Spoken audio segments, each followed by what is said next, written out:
ভুলে যাওয়ার ভুলে থাকা এক কথা নয় প্রিয়। আবার যখন আসবো কাছে হাজার চুমুনিও, ইচ্ছে করে ভুলে থাকি রাখি মনের আড়াল। তুমি ভাবছো ভুলেই গেছি, ভাবছো আমায় চারাল। তোমার ছবি সদায় যদি রাখি মনের পটে, সব কাজে মোর শিখে ওঠে, কষ্টের হৃদয় ফাটে। তাই তো নানার কাজের মাঝে তোমায় থাকি ভুলে, অবসরে বৃষ্টি নামায় নয়ন নদীর কূলে। কথায় আছে জাতের মেয়ে কালো হলে ভালো, বুঝছো না ব্যাপারটা? দেশটা আছে নাকি গেছে, ভাবিয়া করিয়া কাজ করিয়া ভাবে না, কারণ একটি দুর্ঘটনা সারা জীবনের কান্না। একটা সময় ভাবতাম গ্রামের মেয়েরা সহজ সরল, কিন্তু না, বিষয়টা মোটেও এমন না। উপরে ফিটপাট, ভিতরে সদরঘাট, এটাই বাস্তব। বাইরে দেশটা আর আগের মতো নাই, যেটা বাস্তব কথা।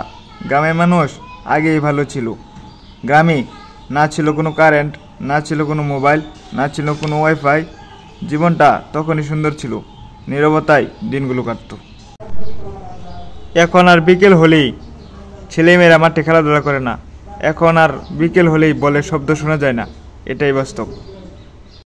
কি মনে পড়ে 2018 সালের কথা? কতটা নীরব ছিল আমাদের এই গ্রাম। বিকেল হলেই খেলাধুলার কত আয়োজন ছিল।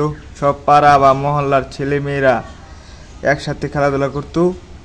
আর সন্ধ্যা হলেই সবাই সবার মতো বাড়ি বাড়ি চলে যেত, সবাই সবার মতো পড়ার টেবিলে পড়তে বসত। সকাল হলেই স্কুলে যাওয়ার প্রতিযোগিতা চলতো। কি সুন্দর একটা পরিবেশ ছিল। কিন্তু আজ এই মোবাইল নষ্টের মূল কারণ।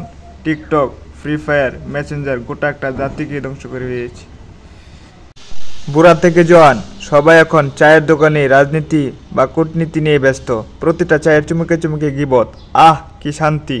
অমুকের মেয়ের বিয়ে হয় না কেন, তমুকের মেয়ের বাচ্চা হয় না কেন, ইত্যাদি ইত্যাদি।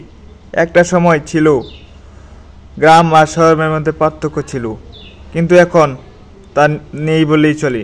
কারণ প্রতিটা চায়ের দোকান এখন রাজনীতি গবেষণার কেন্দ্রবিন্দু।